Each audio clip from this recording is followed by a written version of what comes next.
guys, என்னன்னா நீங்க எல்லாருமே பார்ட் 3 வீடியோ பார்த்திருப்பீங்கன்னு நினைக்கிறேன். ஸ்டோரி, குட்டி ஸ்டோரி. அந்த பார்ட் 3ல வந்து நம்ம எண்டிங் வந்து அந்த குழந்தை வந்து பொழைச்சிருச்சு அப்படிங்கறதோட முடிச்சோம். இன்னைக்கு என்னன்னா அந்த ஸ்டோரியோட நெக்ஸ்ட், ஒரு பெண் குழந்தை பறக்கிறதுக்கு எவ்வளவு போராட்டங்கிறது உங்களுக்கு தெரியுது. எல்லார் வீட்லயும் அது நடக்கும்னு நினைக்கிறேன். ஒரு பெண் குழந்தை பிறக்கிறது வந்து அந்த கடவுள் கொடுக்குற வரம் தான். அது வந்து எல்லாரும் சொல்றது. அதுக்கு ஆண் குழந்தை வரம் இல்லைன்னு சொல்ல மாட்டேன், அதுவும் வரம் தான். பெண் குழந்தை பிறக்கிறது வந்து அவ்வளவு சுலபம் இல்லை. அதனால அந்த பெண் குழந்தைய வந்து நம்ம தான் பாதுகாக்கணும். எந்த ஒரு பெற்றோரும் பெண் குழந்தைங்கனால எழுச்சியா நினைக்காதீங்க. பெண் குழந்தை வந்து நம் வீட்டின் ஒரு தூண் மாதிரி தான். அது எப்படின்னா, அந்த பிள்ளை வந்து பறந்து வீட்டுக்கு வந்தாச்சு, டிஸ்சார்ஜ் ஆகி வீட்டுக்கு வந்துட்டாங்க. அவங்க தாத்தா, அவங்க மாமா எல்லாருமே அந்த பிள்ளைய ரொம்ப கொண்டாடுறாங்க. நமக்கு நம்ம பேத்தி, நம்ம அக்கா பொண்ணு அப்படிங்கிற மாதிரி நல்லா ஹாப்பி.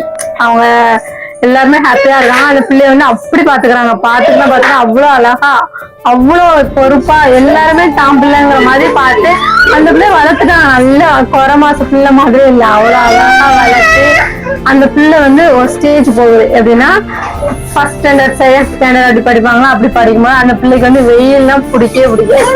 உடல் ஃபுல்லா வேக்கூறு, அந்த போக்கலாம் அப்படிலாம் வந்துடும். அது வந்து கால் பிள்ளாம் அப்படி புண்ணா அந்த தாத்தா அதுக்கு அவர் தான் பார்த்தாரு. எல்லாமே அந்த தாத்தா தான். அந்த பொண்ணுக்கான செலவுங்கிறது வந்து அவர் இருக்க வரைக்கும் அவர் தான் பார்த்தாரு.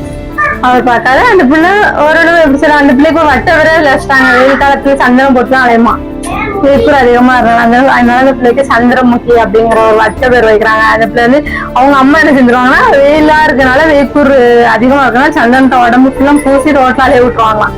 ஏன்னா அதுக்கு விவரம் தெரியாது. இப்படி நம்ம அலையிறோம் அப்படின்னு சொல்லிட்டு அப்படியே அலைய விட்டு, அது எப்படி சொல்ல, அது ஒரு ஜாலியான டைப் தானே. வளர்ந்து அதுக்கப்புறம் பிள்ளை வளர்ந்து கொஞ்சம் கொஞ்சம் அப்புறம் சிஸ்டர் போகுது. 6ஆ போயிடுது. 6ஆ போகும்போது ஒரு வாரம் ஸ்கூல் போயிடுச்சு, நடந்து போயிட்டு வரணுமா. அது ரொம்ப தூரமா இருக்கனால தாத்தாட்டம் சொல்லுது, தாத்தா என்னால நடக்க முடியல தாத்தா, எனக்கு கால்லாம் ரொம்ப வலிக்குது, ரொம்ப தூரமா இருக்கு அப்படின்னு சொல்லிட்டு தாத்தாட்ட காலையில இருந்து சொல்லுது. காலையில தாத்தாட்ட சொல்லிட்டு எனக்கு சைக்கிள் வாங்கி தருவியா தாத்தான்னு கேட்டுட்டுதான் போகுது ஸ்கூலுக்கு. ஆனா சாயங்காலம் வந்து பார்த்தா அவங்க தாத்தா சைக்கிள் வாங்கி வச்சிருக்காங்க. அந்த பிள்ளைக்கு எவ்வளவு ஹாப்பியா இருக்கும். காலையில சொல்லிட்டு போனோம், சாயங்காலம் தாத்தா சைக்கிள் வாங்கி வந்துட்டாங்க அப்படிங்கிற ஒரு சந்தோஷத்துல அந்த ஜாலியா என்ன செஞ்சிருக்கோம். எப்படி சொல்ல, இவ்வளவு கஷ்டப்பட்டு அவங்கள காப்பாத்தி இவ்வளவுக்குள்ள வளர விட்டு அந்த பிள்ளை இப்போ ஓரளவு வளர்ந்துருச்சுன்னா அதுக்கு அந்த தாத்தா தான் காரணம்.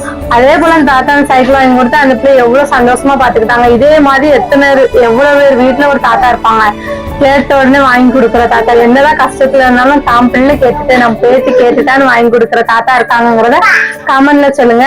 நெக்ஸ்ட் பார்ட்டுக்கு பார்ட் 6 5 கமெண்ட் பண்ணுங்க.